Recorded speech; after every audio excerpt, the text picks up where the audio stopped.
The Battle Pass has been going on for about 3 years now, and I predicted about maybe a year ago that Wargaming eventually was going to run out of ideas, and it seems like that is the case for this month.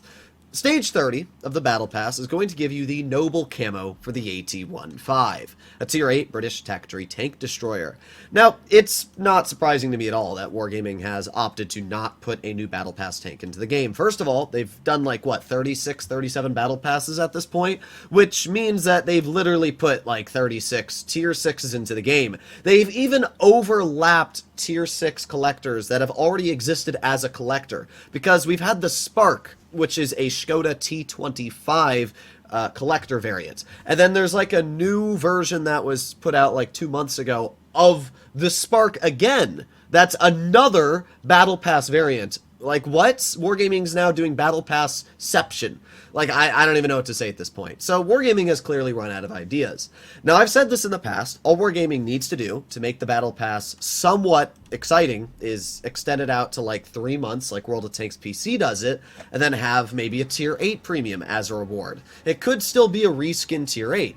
But if it was every 3 months, then it wouldn't be too much of a problem, because you'd get a cool Tier 8 that would earn credits compared to the Tech Tree counterpart, and maybe the Battle Pass would be $10 or $15 instead of the normal $5. Personally, I would really like that. It would give me a bit more of an incentive to grind. Another thing I said is that Wargaming could put Tier 10 Legendary Camos in the Battle Pass at Stage 30. I mean, they definitely put a lot of effort into this camo, the same amount of effort they would have put into designing a Tier 10 Legendary Camo. And that's where we arrive at today's video. Why, out of all the tanks that Wargaming could have picked a Legendary Camo for, they picked this, the AT-15. Don't get me wrong, I have a lot of videos talking about why this tank is an absolute meme, and the gun is incredibly fun and high DPM and stuff like that. However, at the same time, it's still an AT-15, a vehicle that features one of the worst playstyles like in Tier 8. It features no armor, while its DPM is very dangerous. I mean, you can see that. The VK looks like driving the stock gun, just literally buttered right through my armor with no problem whatsoever. It's actually quite annoying how bad this thing's armor is for really what it's supposed to be. Alright, well, what do we have? We got the VK in the back. Oh, we actually got a bounce there. Nice. Okay. I'm kind of hoping this IS drives out in the open, but it doesn't look like he's going to do that. There's something 260. What is that? I think that's the enemy Jagdtiger. He's sitting all the way in the back, and he's not penning us, but he's trying to. Yeah, alright. Well, we're getting some good bounces, though. I'm actually surprised we got so many this game. Well, let's see. Let's see if they try to poke this guy. There's one shell into the enemy WZ, and 2 shells into the enemy WZ. Not able to get any more into him, but if he keeps driving, we will. This is where, obviously, the AT feels insanely strong, is being able to use this high DPM to rip into your opponents. So, let's see. We got the IS in the back. We got the WZ back there. Let's get a shell into the IS once, and a twice, and are we going to get a third one out? We were able to get a third one out. Well, we brought a full health IS pretty low. Unfortunately, that shell ended up missing him, but that's fine. We'll just reload in a second. And that shell ended up missing him. I don't even know where these shells are going, to be honest, but that one hit, so I guess we got that going for us. Let's try again. Oh, that one bounced. Welcome to the life of an AT. There you go. We got a pen on the enemy WZ. Let's put on our adrenaline. There you go. 1 shell into the 53. 2 shells into the 53.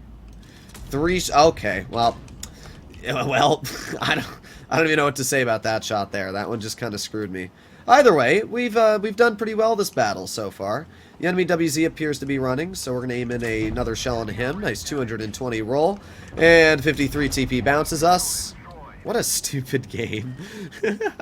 Well, we actually blocked a lot more than I expected this game. It looks like they didn't know where they aimed and shot me in the lower plate, which is one of the strongest parts of this vehicle. Not only that, but we were able to farm a pretty solid 3,300 damage this game. So, the AT did surprisingly well. Now again, this is not a great tank. I should point that out. There are certain games you play in the vehicle that go very well for you, but the majority of times you play this tank, it's pretty poor. We got the Jagdtiger off to the side.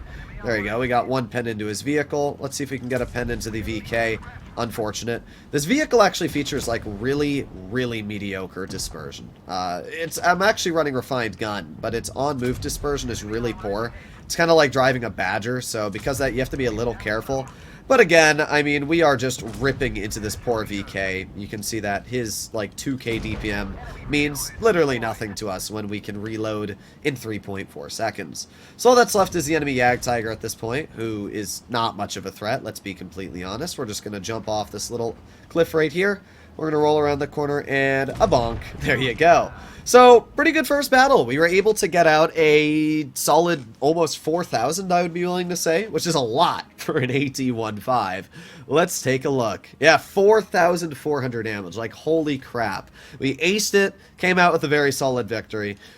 Wow. Okay, well that went a lot better than I expected. Let me just point out to you that while the AT does seem very strong, not all the other games I played went this well. 1,700 damage. This one was okay at 3k, but another 1,700 damage and another 1,700. So a lot of the games you end up playing in this tank, what happens is either A, your team pushes too hard and dies, and because you only go 20, by the time you get there, they're already dead. Or usually what happens is you drive too aggressive because you want to get out that insane DPM the vehicle has, and you end up just killing yourself, which happens quite often, I'm going to be completely honest. Like, the enemy lineup has an ML2, T92E1, and a VK4502B. Those vehicles are all dangerous. The VK45, for example, has 460 alpha and features tungsten rounds, giving it upwards of like 520 damage per shot, which is kind of insane. The ML2 has a clip, and those guys are in platoon. And I'm in a tank that does 250 damage per shot. And I may have a lot of DPM, but it doesn't take away from the fact that it only literally, you know, has 1,500 health, and it takes 3 shots to kill me. So it's really not that hard of a tank to deal with. Like, on paper, the tank is insane. In reality, it's really depending on the opponents you fight. Usually the best case scenario for the AT is somebody makes a massive misplay, and you're able to farm them from that misplay. So that's what we're going to hopefully do here. I'm going to wait for these players to hopefully push my RU-251 or a mill. When they do that, maybe we can get a big chunk of damage out. But I guess there's only really one way to find out. We're just going to wait here very patiently. And now that these guys have made a bit of an over-aggression, we're going to get 1 shell in, 2... Oh, no, we bounced him. That's incredible. Thanks, Wargaming. And just like that, we have traded a lot. But, hey, at least we got 1 pen out, right? Then we got the 53 TP on us.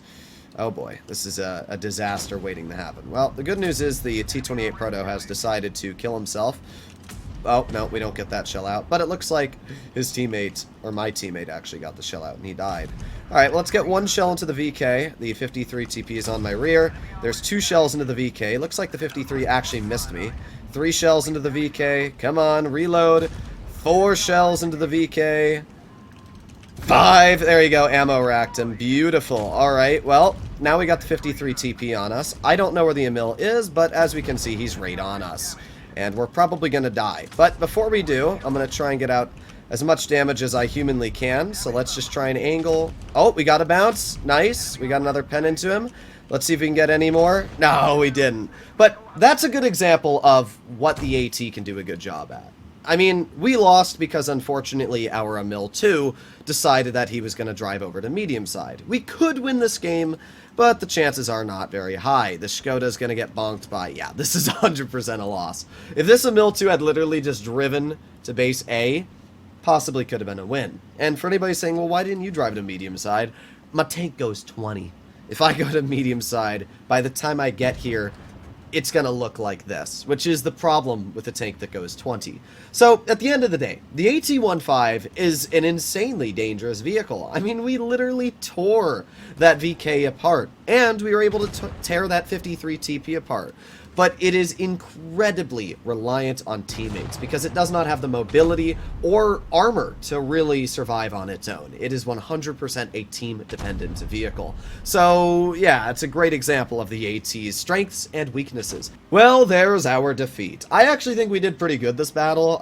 More damage than I'm probably expecting to see. So let's find out. How much did we do? Yeah, 3,081. I mean, that's an insane amount of damage when you think about it. We're in a tier 8. We did highest on our team, by far, even more than our Emil 2, who did nothing. And, yeah, I mean, again, the tank is insane. We literally mauled our opponents to death, taking 1,600 off of that VK and 1,000 off of that 53 TP. The vehicle is ridiculous, but definitely has some big, big downsides. So at the end of the day, the tank's cool, camo's okay, and I don't really know what to say. If you like the vehicle, then play it, have some fun. It's not a premium though, so you're not going to be earning a lot of credits, and it's definitely not what I would consider to be a game-changing vehicle for the majority of games you play. But it's fun, so I guess that's all I can say. Hopefully you enjoyed the video. I'll see you all in the next one. Bye-bye.